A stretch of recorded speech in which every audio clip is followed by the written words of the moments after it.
Well, hello and welcome to SoCal Prep Report. I'm your host, Randy Rosenbaum. In a moment, I'll be joined by Tarek Fattal of the LA Daily News. Softball and baseball is going to be the story of the evening. Darrell Davis of Castaic is going to join us momentarily.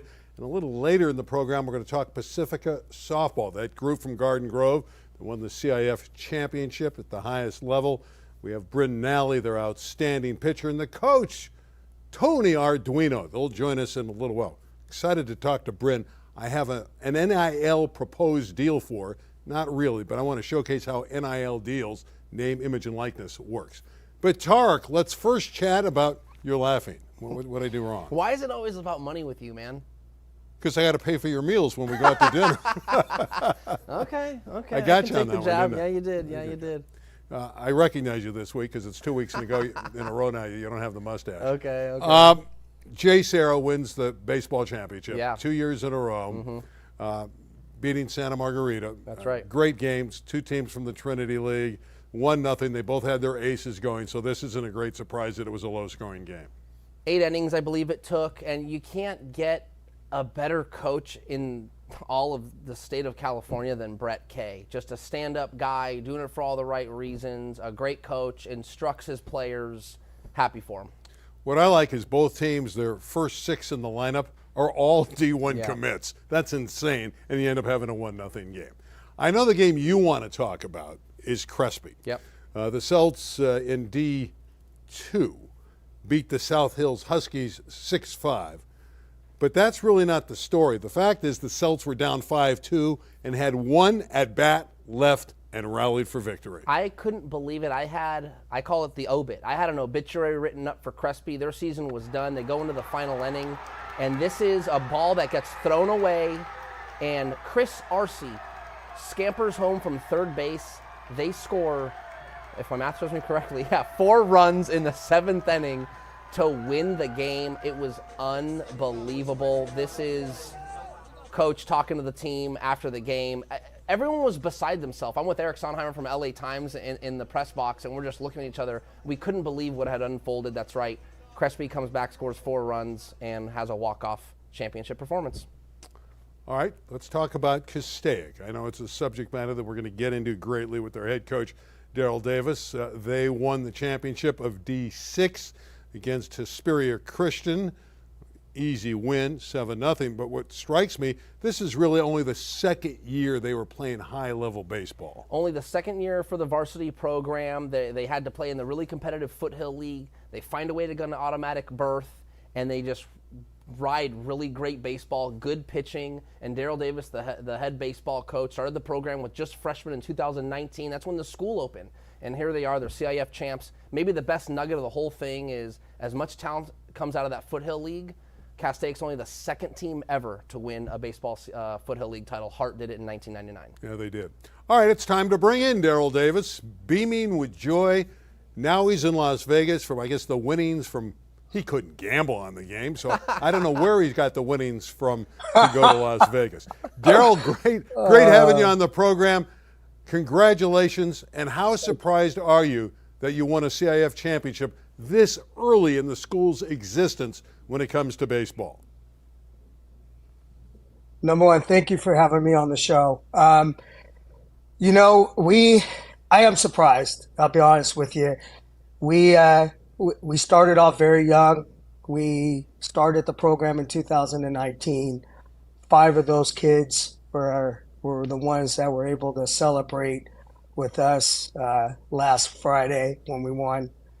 A lot of hard work. And like Turk said, we are in a very tough league. You're talking Hart, Valencia, West Ranch, Saugus, just a tough league. And what we did and the amount of work that we put into these boys, it was huge for us. And it's huge for our program and huge for the community of Santa Clarita. Darrell, when I went up to Castaic once this season for your first playoff game, and it's really way the heck up there, man. You guys are up on this hill all on your own, but there's a sense of community there. How important was it? Yes. And did you feel that kind of just pride from the community when you got to hoist that CIF trophy? Oh yeah, most definitely. Santa Clarita is becoming a really big area, but it is fairly small too. And baseball has always been one of the biggest things that people always kind of celebrate, and they go out and we have a lot of travel ball that goes on in Santa Clarita, and again, just it's a tough league. So, I mean, we told our boys this year, you knew you're going to have to just come out every game and give it all. And we were very fortunate to have really good pitching this year, with one senior, and we have a junior. You saw Tyler Hahn. We gave the ball to him in that game at the end, and he was able to bring it home for us. We have a lot of young talent that will be working with this summer and in the fall. So again, yeah, it's huge for the community. It's huge for all of us, and we felt that the crowd seemed to got bigger and bigger as we kept moving on and getting to the finals. That was going to be my question to you. The community. How much of an uproar was there after you won a CIF championship? I think after the game, and I was able to get on the bus, I probably had close to about 72 text messages just from people that have been friends and family and ex-players that I've coached in travel ball, and actually a couple of my ex-coaches that coached me. So it was really cool. A lot of phone calls, still getting a lot of calls. It's just been an awesome feeling. Had Hunter Green, his father, Russell Green, who's a good friend of my son and our family. He called, congratulated us, and was able. Hunter donated some cleats that the boys got yesterday for our whole baseball program from his foundation. So it's just been a great feeling. Feels great. Last one for me, Darrell. When you think, listen, we're celebrating your championship. That's what we're talking about. But for anyone watching, if people that want to know about your program, what is Castaic baseball all about? What are the foundational things about Castaic baseball that have led you to a CAF championship in just 2 varsity years? You know what? Just we work hard. It's kind of a family atmosphere. We tell the families when they come in, look, we're gonna treat your son like he's our own. We're tough sometimes on them, but we love them, and we tell them once you guys walk down that hill, and you've been there, you saw the hill. When you walk down that hill and you go to the parking lot, just don't take anything to heart. Just know that we care about you, and the next day we come back and we do it all over. And huge part of education too. We're always checking the boys' grades and making sure that they're doing the right thing in the classroom too. And it seems to just been a real big part of our culture that we're building there at Castaic. They're telling you to take it to heart, to make sure you beat Hart in the football league. That's what they want you to do. You know, Tony, you're going to probably be a Division 5 or Division 4 team next year, so you're going to move up in the ranks. We wish you well. It's a great story. Thank you. Did I call him Tony? Tony's the You next did, coach. yeah, you did. Darrell, we got so many coaches on. Darrell, great to talk with you. Great to know you this week. And congratulations on Castaic winning the Division 6 baseball championship. Thank you so much. Really appreciate that. All right. Good guy, Darrell Davis. Really great season, because I would run into Darrell and be like, hey man, Castaic, we're going to have a good little team. I'm like, okay, Darrell, I'll get out to you when I can. And the whole season went by. I'm dealing with the Mission League, a little bit of Foothill League, and some of these other great, city section. But then they get into the postseason. They start stacking these wins, and a story starts to develop of this team that's only got 2 years of varsity baseball experience, and they go on to win the whole thing. So did JW North in softball. They beat Village Christian. This is a JW North team out of Riverside that won 28 softball games this year. There's the score against the Crusaders, winning it 2-0. This was a game that had great defense, showed power, and JW North wins it. They've had a tremendous year. When you go 28-3, That's remarkable play. It is, and I know that was a stout, very competitive game. Village Christian is a team that I'm a little more familiar with. John Forgeson's the coach. He used to be at Chatsworth. They won 2 city titles. Just retired today. Correct, just retired, and so Village Christian is a team that was well coached and just came up short. This is a catch by Michaela Noon that's just spectacular. These are the kind of plays you get at the softball ranks now. These young ladies really know how to play, and Noon, young lady, hits over 600 as well with a great catch there. And again, they made plays, and numerous double plays, and this is how you win championships. Village has a pitcher named Bree Brennan who's very, very good and had a great year, but I think just sometimes you just run into a better team on a day, and that's where you got to give JW North the credit, and they're deserving champs. They really are. Remy Martinez is in the circle. Here's part of her catch and double play. In fact, that's the last one. She had the double play earlier. So that's great. She's a young kid. I think she's just a freshman. So to get the win, that's JW North. They win the championship 2-0 over Village Christian. We're going to turn our attention to Liberty. They're up in Menifee, California. Give me Liberty, or don't give me death, but give me Liberty.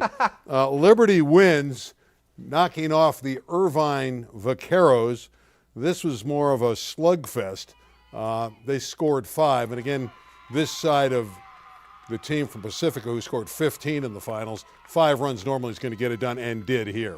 Not too familiar with these teams, Randy, but I will tell you this about CIF championships. What happens is if you end up dealing with something you haven't dealt with all year, whether it be more scoring than usual or low scoring than usual, it becomes hard to overcome those things. Yeah, Haley Kitsero with the home run, the 3-run blast, which was the difference in the ball game, 5-2 for Liberty over Irvine. And really, again, they made plays as well. Both teams hit the softball pretty well, as you see a runner come in there. So the final 5-2, and we wish them well. We're going to talk a lot more softball when we return. We're going to talk about Bryn Nally, maybe a potential NIL deal. We're going to talk to Tony, the coach. That's next, right after this from Pacific Surfliner. Southern California has always been a land of discovery. From historic gems to iconic beaches to top attractions. Let the Amtrak Pacific Surfliner be part of your journey as you explore more of the place we call home. Reconnect with the communities you love most, with the people you love most. Isn't it time you rediscovered Southern California? Well, Norco was the top-ranked softball team in the area.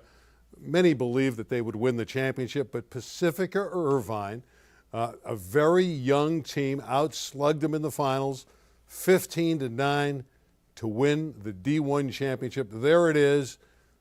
Big win for the Mariners. Last week, or the week before the final, whatever show that was, you asked me who I thought was going to win that game. And you said and Pacifica. I said Pacifica. I said, I think it's their year. They're kind of this team of destiny. They're on a run, and they are this unstoppable force. Looking at these highlights, we got Bryn Nally, winning 15 games this year, striking out over 170 batters. Just a great year. What strikes me about Pacifica is the fact that they're really young. They started one senior in the game. So they're a year ahead of schedule to get the big victory and to beat Norco, a team that's won so many championships. What stands out to me, what is so kind of makes your heart warm a little bit, that crowd sounds outstanding. I wasn't there at Deanna Manning Stadium. I was at Blair Field covering the baseball championships, but it just seems like everyone was there for this game, and I heard that the crowd and the atmosphere was fantastic. Yeah, so it was a big win, 15-9. So let's bring Tony and Bryn in. We're going to talk to two people I really like. Got to know them a little bit before the show. Tony, first and foremost, congratulations. Bryn, I'm going to get to you in a moment. We're going to have some fun. Oh, gosh. But, Coach, 15-9, I'm used to 1-0, 2-1 softball games. What happened? Well, first of all, thank you for having us on the show tonight. I don't think anybody expected a 15-9 game. I know we didn't on the Pacifica side of it. I knew we were going to have to score some runs because we knew we heard a lot about Norco's high-powered offense.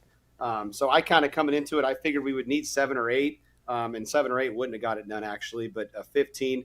I think it came down to obviously, we had lots of good at bats and we strung them together. And neither team, really played great defense on the night. I think there was 6-7 errors between the two teams, which is not like either team. But, when it was all said and done, we had a couple big innings, and that was the difference. What was more surprising, Coach? Scoring 15 or letting 9 get scored on you?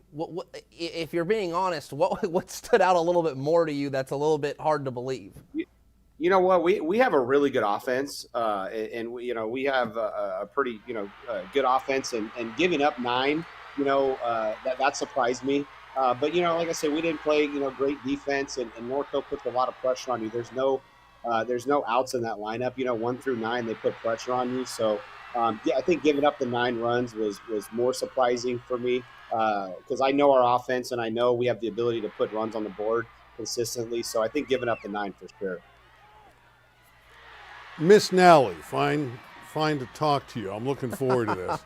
All right, your last 3 games are against Oaks Christian. You beat a very good team from Los Alamitos, and now you have to face Norco. Mentally, how do you get through a gauntlet of teams like that? How do you pitch very well against squads like that, game after game after game with the pressure on? Well, of course, those teams have great offensive lineups, and I really just was going to trust my defense and trust my team. We have beat La Salle in the past 2 years, and so I knew that if we beat them once before, I had the confidence in the team and myself to do it again. And, it definitely was tough going into that game, all 3 games really, because I don't think really anyone was thinking that we could do it, but I knew that the whole team and me myself knew we could do it, and I think that's all we really needed was our integrity, which is one of my coach's favorite words. So our integrity really got us in those games. Bryn, Randy had mentioned it earlier, this team is really young. Did you know you had, coming into the year, did you guys feel like it was a team that could win a CIF championship, or was there a point in the middle of the season where maybe you got a big victory and then you kind of looked at each other and went, wait a minute, we could be really special? So, yeah, did you guys kind of know before, or was there a turning point in the middle of the season where you guys felt like you could do this? I definitely think we always had it before. We've had a relatively young team for at least the time that I've been there. I came in my freshman year and we had 5 freshman starters on varsity. So I definitely think that we've had a relatively young team for the time that I've been at Pacifica. So I don't think that there was any surprise going into this season that we did what we did. We obviously had a little bit of a rough patch this season, unlike our past 2 seasons, but the fact that we did turn it around and came through in the end was definitely just amazing. Coach, do you feel like you stole one and you're a year ahead of schedule? I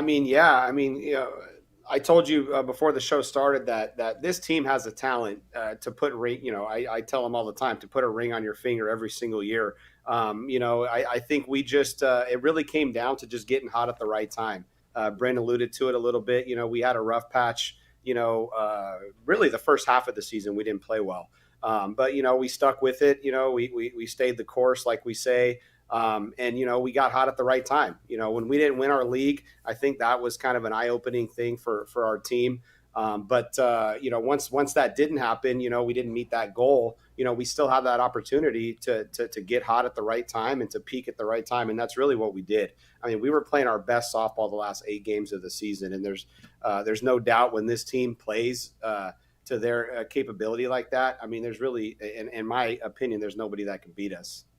Now, Bryn, be very careful what kind of ring you get. I don't want you to get married too young. You're only a junior in high school. Make sure it's a championship ring rather than like an engagement ring or anything like that. All right, I'm going to have some fun with Bryn because I like her. She's a sweet young lady. A proposed NIL deal. I got a nickname for her. I can't wait to see this. Down the alley with Nally. Okay, that's her nickname. Okay, so we're going to take her to a bowling alley. This should be her sponsor. Okay. And we put it up, and I just found a bowling alley out near your area, Fountain Bowl, which is real. Okay, the theme would be Grin with Bryn, so happiness. So I gave you the nickname, Bryn down the alley, Nally, and your tagline on your TV commercial, one line, if I can throw a strike, you can throw a strike. Remember, it's bowling. So there it is. I have given you an NIL deal. Do you like it? Is it something you'd like to do?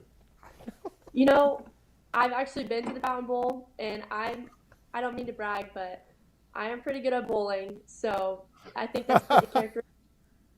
That's awesome. And That's awesome. we didn't manufacture this. This wasn't done ahead of time. Last question for Bryn.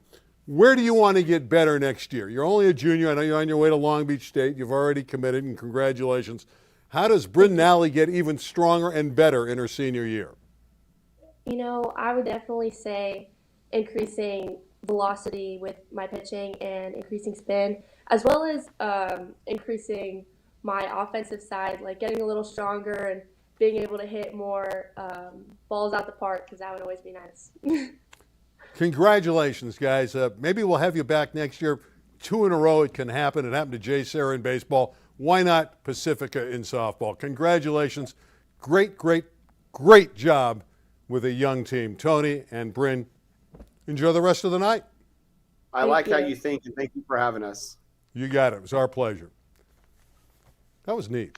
Did you like my NIL deal? I just, You didn't. Okay. I try. I wanted to yell at her and just be like, hey, be honest. If you hate it, tell us. But no. She's too nice. I think too nice. Too nice. You know who's not too nice? Carson in softball in the city section. Oh, man, this game. This was a wacky game. I mean, Carson leads 10-0. Yep. Blows the lead with 5 errors in the 6th, allows 10, and then they get a 2-run homer to win it late from Langford. 12-11 Colts. I like Carson. I told you that last week. Yeah, you did. I thought nobody was going to be able to stop Granada, and here's Carson now, the city Open Division champion. Granada decided to opt out of the regional playoffs, so they're not playing. But yeah, to give up 10 is crazy. But then to give up 10 in one inning, Dick Dornan, the city section assistant commissioner and sports information director, was there at the game, and he was saying that those runs were just wacky. Lots of errors, the ball getting thrown all over the place, and runs just kept piling in. Now, the game before that one, the D1 game, had 2 teams just really close to each other, San Fernando and Chavez. And I want to talk about this game because it was such a great game. It was 7-6 that Chavez won this game, and it was a walk-off hit to win it. Yeah, I mean, anytime you get not just a city section final, there's the correct score there, but these guys are right next to each other. They are literally walking distance from each other, and so that's always adds a little more excitement to a final. Yeah, and the Eagles won their last 10 in a row, I believe it was, and they went 11-1 in league. So they are to be congratulated. All right, let's check out some city section baseball scores. And I know, Tarek, you were at these games. Palisades losing to Birmingham 5-1. A lot of people felt this was the Dolphins' year. They were the number 2 seed, but they had a deep pitching staff. I was talking to a lot of different people from Pacific Palisades when we had them in other sports and when we talked volleyball last week, and they felt they were going to win this year. But this is a disappointment, I think, to lose to Birmingham. Well, you're burying the lead a little bit. Daniel Flores threw a no-hitter. I was going to get to that. Okay. Yeah, so Birmingham's pitcher, Daniel Flores, listen, Mason Edwards is the pitcher for Palisades. He's going to UCLA. Big arm, talented. It's really a great, sparkling, shiny toy on the mound, right? Then you got Daniel Flores, who's not even 6 feet tall, maybe 5'10", but he hits his spots. And there was one pitcher that was better on that day, and it was Daniel Flores. I don't even think Mason Edwards lasted 4 innings. That's just the truth. And Birmingham was on fire. Yeah, that's just a tremendous win, and Birmingham has been to the city championship game now 5 out of 6 years. They've won it 3 times. At one point, they won 3 in a row, and it became the Birmingham Invitational for a while. All right, let's talk Division 1. Remember, in the city section, that's the open division. And here we go. Oh, we got the one other semifinal too. We want to get that in. We're busy tonight. This shocks me a little bit because Granada, for the 3rd year in a row as the top-ranked team, does not get to the finals. How disappointing is this for Granada? It is, because they won the West Valley 3 years in a row. So this is the 3rd year in a row Granada won the West Valley League. It's the third year in a row they got the #1 seed in the Open Division. The last 2 years they got bounced in the opening round. So this year they get past the opening round to the semifinals. They come up short again, but credit to Carson, erased a 1-run deficit twice in this game. And they'll play Saturday at Dodger Stadium, as will Sylmar. Kind of surprised by Sylmar getting there. Love and it. Kennedy. Love it. So that's the D1 setup. Here's how they got there. Sylmar tripped up San Pedro 3-0. That's just terrific because over the years, San Pedro's been a highly regarded baseball program in the city. So a terrific job there by Alex Martinez throwing a Correct. 3-hitter. Freshman. And then the other semifinal game had Munoz throwing a 5-hitter as Kennedy wins 2-0. Two great pitching displays, and that sums up great softball and baseball postseason games. If you got someone on the bump or in the circle in the softball that is feeling it and you can't hit anything, you're going to have a hard time winning. All right, who do you like in those championship games at Dodger Give me Stadium? Birmingham in the Open and give me Sylmar in the Division I Sylmar? final. Yes. Again, Kennedy has the more storied tradition. Give me Sylmar. Ray Rivera, the head coach, been there since 1999. Right. Was a player for San Fernando in 1991. Was an assistant coach at Sylmar. Last time they were in the final, 2002, but they fell short. Now he's back as a head coach. How about Granada Hills winning the city track and field championship? DeJohn Stanley, the big man on campus. Now Carson's girls won it. Correct. Rain Redmond, their great sprinter, helped the Carson Colts girls win. DeJohn Stanley, the fastest time in the 400 in the state, fantastic. And then the Granada Hills boys 4x1 relay, also the #1 team in the state, the #1 time in the state. It would not surprise me this Saturday in Clovis, where the CIF state championships are being held, if DeJohn Stanley wins 2 state championships, one in the 400 and one in the 4x100 relay. How'd they do in football? They came close. They came one. Well, they won the city championship. They won the city championship, right. but I'm saying they came State close to a state too. They were 1 game away. So yeah. All right, Carter Bryant's a name that a lot of basketball guys know. He's just a tremendous performer, 5-star recruit, Sage Hill. He's now transferring to Corona Centennial, who's won championships the last few years in the Open Division. How big a move is that? It is a big move. It's a little bit of a kind of a deep breath like I'm doing now because you just don't know. The landscape of high school basketball and high school football is so ever changing because of the transfer era. So here we go, a high-end player going to Corona Centennial, an already powerhouse program under Josh Giles. We'll see how good they actually are. Him alone is not enough. They're going to have to add some more pieces. Well, Josh told me last season, they had all these seniors who graduated and all went to D1 programs, but he felt he had like one of the best young groups he's ever had there. So those young players will step up, and then with Brian added to it, I got to imagine they're going to be powerful again. Yeah, they lose Jared McCain, Devin Williams, Mike Price, Eric Freeney. Isn't he the one that Freeney? He's the one that got had the dunk steal. at the end, going to LMU. He's like, it's Aaron McBride. McBride had the dunk. Freeney's coming back. Freeney's coming back. Freeney's coming back. So Aaron McBride. So they lose 3 Division I commits. Corona's not going to be as good. Carter Bryant helps them. How much are you looking forward to Dodger Stadium on Saturday? I'm looking forward to Dodger Stadium because it's always such a prestigious event. Randy, you've been to Dodger Stadium for the city finals way more than I have. It's fun to be up in the press box. It's an early morning, 10 a.m. game, a 1 o'clock game. The baseball's always good. There's Dodger dogs. There's always a great crowd. The grass is plush. The lines are pristine. It's awesome. It's so awesome. And what I love is the kids will pick up some pebbles or dirt and put it in their pocket. Keep it for because they want that memory of being at Dodger Stadium. Yes. It's so important to these young guys. And, also the fact that the Valley, who's been so dominant for so many years, now you have a team like Carson that's scrappy, but you don't really give them a great chance against Birmingham. It's not that I don't give them a great chance. I just think that Birmingham's going to have the better pitcher, and we just got done talking about how pitchers really dominated the semifinals, and you got the guy on the bump. I just don't Carson has not played someone like Birmingham all year long, and so I just think Birmingham's going to take the title. And the last thing I'll say about Dodger Stadium, it's always the last great event to cover in high school sports. It'll pretty much it always puts a nice pretty bow on the end of the prep season for And how many Dodger dogs is the over and under for you in the press box? I'm probably See, good we for get like them. 2. we get them for free at a certain point. Yeah. But I like 2. I'm not a big hot dog guy. I might beat you on that one. I've seen the food you put together there. It's like you make like a hot dog salad. Yeah, with the peanuts and the whole thing. You're weird. It's kind of ugly, actually.